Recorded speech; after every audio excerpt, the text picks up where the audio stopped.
अस्सलाम वालेकुम guys. Aptitude academy में एक बार फिर से खुशामदीद। आपको पता है कि हम एडिशन सीख रहे हैं मैथमेटिक में, तो मुख्तलिफ़ टॉपिक्स की हम एडिशन सीखते जा रहे हैं। हम अब तक 2 वीडियोस जो हैं वो पोस्ट कर चुके हैं, जिसमें हमने एडिशन ऑफ होल नंबर्स आपको सिखाए, एडिशन ऑफ डेसिमल्स ये दोनों फर्स्ट वीडियो में थे, और नेक्स्ट वीडियो में हमने एडिशन ऑफ रूट्स और एडिशन ऑफ अलजेब्रिक एक्सप्रेशन सिखाए। तो ये आपकी स्क्रीन पे ये जो भी दोनों वीडियोस थी उनके काम आपकी स्क्रीन पे हैं। और अब हम सीखने जा रहे हैं एडिशन ऑफ ट्रिग्नोमेट्रिक साइंस और एडिशन ऑफ मैट्रिसेस। आज के मुख्तसर लेक्चर में हम ये कवर करेंगे। तो ये आपकी स्क्रीन पे ये पुराना काम है, आप देखते जाएं। ये एडिशन ऑफ डेसिमल्स, जिसमें पॉइंट के नीचे रख के प्लस करनी थी, और ये एडिशन ऑफ रूट्स जिसमें इंडेक्स और रेडिकेंड सेम होना चाहिए, तभी कोएफिशिएंट उसके प्लस होंगे। और उसके बाद एडिशन ऑफ अलजेब्रिक एक्सप्रेशन, जिसमें बेस और पावर यानी एक्सपोनेंट एक जैसा होना चाहिए, तभी कोएफिशिएंट प्लस होंगे। अब हम सीखने जा रहे हैं एडिशन ऑफ ट्रिग्नोमेट्रिक साइंस। तो सबसे पहले मैं आपको बताऊं कि ये इसको पढ़ते किस तरह से। इसको पढ़ते हैं साइन थीटा, ठीक है, ये कहलाती है थीटा। इसके अलावा कभी अल्फ़ा, कभी बीटा और कभी गामा भी निशानियाँ होती हैं, तो ये एंगल को ज़ाहिर करती हैं। तो ये साइन थीटा है, और ये कॉस थीटा है, और ये टेन थीटा है। इसके अलावा 3 और भी हैं जिनको हम कहते हैं कोसेक थीटा और सेक थीटा और कॉट थीटा, ठीक है। तो अब हम चलते हैं कि इनको ऐड किस तरह से किया जाए। तो ऐड करने के लिए हम क्या करेंगे कि देखेंगे कि दोनों साइन एक जैसी होनी चाहिए, यानी यहाँ पे भी साइन थीटा है तो यहाँ पे भी साइन थीटा होनी चाहिए। और इसके अलावा इसके ऊपर अगर पावर हो तो दोनों पर पावर भी सेम होना चाहिए। They can be added if signs and powers are same. We can add only coefficients.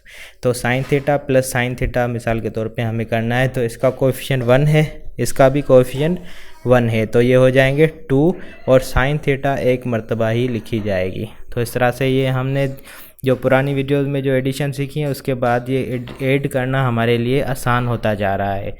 अब हम देखते हैं कि दूसरे सवाल में 3 साइन स्क्वायर थीटा है प्लस 4 साइन स्क्वायर थीटा। तो साइन भी एक जैसी हैं और उनके पर पावर भी एक जैसे हैं, तो ये भी प्लस होंगी, तो इनके सिर्फ कोएफिशिएंट प्लस होंगे। तो 3 + 4 यहाँ पे हो गया ये 7, और ये साइन स्क्वायर थीटा। अभी आप देख रहे होंगे कि ये तो बहुत इजी काम है, लेकिन जब टेस्टों में बैठते हैं हम तो बहुत सारे छोटे छोटे सवाल हमें परेशान करते हैं। इस वजह से हमने ये टॉपिक्स छोटे से छोटे भी आपके सामने रखे हैं। तो अब हम चलते हैं, ये 3rd नंबर पे देखें। ये कॉस थीटा है प्लस कॉस स्क्वायर थीटा। तो कॉस थीटा ये तो सेम है, लेकिन इसके ऊपर स्क्वायर है, इसके ऊपर नहीं है। तो अगर पावर सेम नहीं है तो ये प्लस नहीं होंगे, तो ये इम्पॉसिबल है, इसकी एडिशन जो है इम्पॉसिबल है। और यहाँ पे देखें, ये tan theta plus cos theta, तो इनके पावर तो सेम है, लेकिन इनके जो साइंस हैं, टेन है यहाँ पे कोस है, तो ये दोनों प्लस कभी नहीं हो सकते, तो ये भी जो है वो इम्पॉसिबल है। इस तरह से हम ट्रिग्नोमेट्रिक साइंस को प्लस करना सीख चुके हैं। अब जहाँ भी किसी भी बड़े सवाल में यहाँ पे बीच में अगर ऐसी आ जाएं, तो आप आसानी से इसको हल कर सकते हैं। अब हम टाइम को ज़ाया करने के बगैर हम चलते हैं नेक्स्ट टॉपिक की तरफ, जो कि है एडिशन ऑफ मैट्रिसेस। ये भी बहुत ही इजी क्वेश्चन है, लेकिन अगर नहीं पढ़ा हो तो बड़ा मुश्किल हो जाता है। तो सबसे पहले इसकी थोड़ी इन्फॉर्मेशन दे दूं। ये इस तरह से लिखी हुई एक्सप्रेशंस को हम मैट्रिक्स कहते हैं।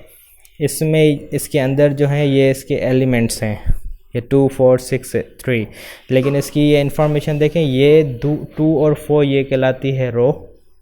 इसका मतलब है कि इसके अंदर 2 रोज़ हैं, ये 2 और 4 और 6 और 3, यहाँ पे 2 रोज़ हैं। और ये जो अपर वन जो है, ये इसको हम कॉलम कहते हैं। तो कॉलम भी इसके अंदर 2 हो गए। तो जब भी हम मैट्रिक्स को ऐड करेंगे तो हम देखेंगे कि अगर a प्लस बी कर रहे हैं तो ये पॉसिबल है या नहीं। पॉसिबल तभी होगा जब उनके एलिमेंट यानी दोनों मैट्रिक्स जो है वो इक्वल होंगी। तो नंबर ऑफ़ रोज़ और नंबर ऑफ़ कॉलम बराबर होंगे तभी जो है वो a प्लस बी हो सकेगा, वरना नहीं। तो यहाँ पे देखें, यहाँ पे 2 रोज़ हैं और 2 कॉलम हैं, तो b में भी 2 रोज़ हैं और 2 कॉलम है, तो ये प्लस हो सकती हैं, तो ये पॉसिबल है। और इसके अलावा a प्लस सी देखें तो a में 2 रोज़ 2 कॉलम है और b में सिर्फ 1 कॉलम है और रो 2 हैं।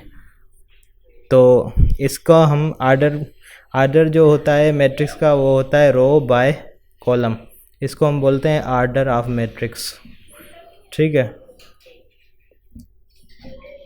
तो यहाँ पे देखें इसका आर्डर है 2 बाय 2, इसका भी आर्डर है 2 बाय 2, इसका आर्डर है 2 रोज़ हैं बाय 1 कॉलम यानी 2 बाय 1, और इसका भी 2 बाय 1 है, और इसका 1 रो है और 2 कॉलम तो 1 बाय 2, और इसका ये 1 बाय 2।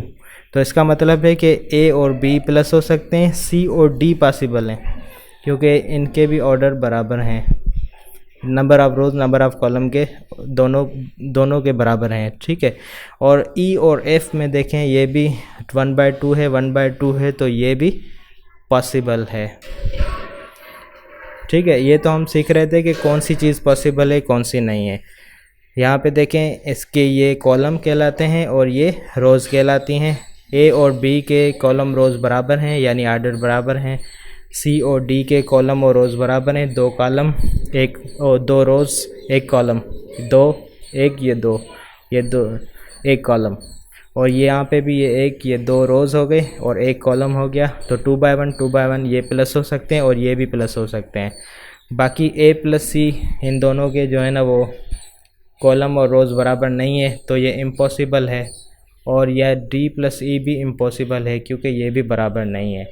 लेकिन अब हमने देख लिया कि कौन सा पॉसिबल है कौन सा नहीं है। लेकिन हम प्लस क्या करें, अगर हमें मिसाल के तौर पे a प्लस b करना है तो हम क्या करेंगे, सेम पोजीशन वाले जो एलिमेंट हैं वो सेम पोजीशन वाले से प्लस होंगे। यहाँ पे 2 है तो ये 1 इसमें प्लस होगा b का, और यहाँ पे 4 है तो इसमें प्लस होगा b का 2, और यहाँ पे आप देखें कि 6 है और यहाँ पे 3 है तो ये हो जाएगा 6 प्लस 3, और यहाँ पे 3 है यहाँ पे 4 है तो ये हो जाएगा 3 प्लस 4।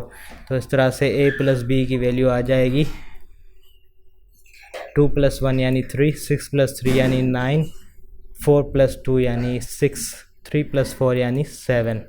तो a प्लस b हम कर चुके हैं। दूसरा पॉसिबल है c प्लस d, तो c प्लस d भी हम उस तरह से करेंगे कि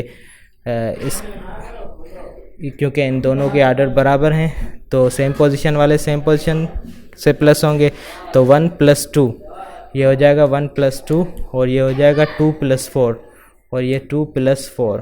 तो इसका जवाब आ जाएगा 1 प्लस 2 3, 2 प्लस 4 6। और इसी तरह से e प्लस एफ भी हो जाएगा यहाँ पे क्योंकि ये भी पॉसिबल है। तो सेम पोजीशन वाले सेम पोजीशन पे प्लस करेंगे तो 5 प्लस 3 हो जाएगा और 6 प्लस 2 हो जाएगा। इस तरह से ये दोनों प्लस हो गए, ये 5 प्लस 3 8 हो गए और ये 6 प्लस 2 भी 8 हो गए। तो इस तरह से हम आज एडिशन ऑफ मैट्रिक्स और एडिशन ऑफ ट्रिग्नोमेट्रिक साइंस कर चुके हैं। उम्मीद है कि आपको ये वीडियोस अच्छी लगी होगी। अगर आपको लगता है कि ये हमें समझ में यहाँ पे नहीं आए तो इस वीडियो को आप बार बार देखें ताकि ये आपको अच्छे तरीके से समझ में आ जाए। ये बहुत ही ईजी चीज़ें हैं और बड़े काम की हैं। नेक्स्ट वीडियो इंशाल्लाह लेकर हम हाज़िर होंगे। तब तक के लिए अल्लाह हाफ़िज़।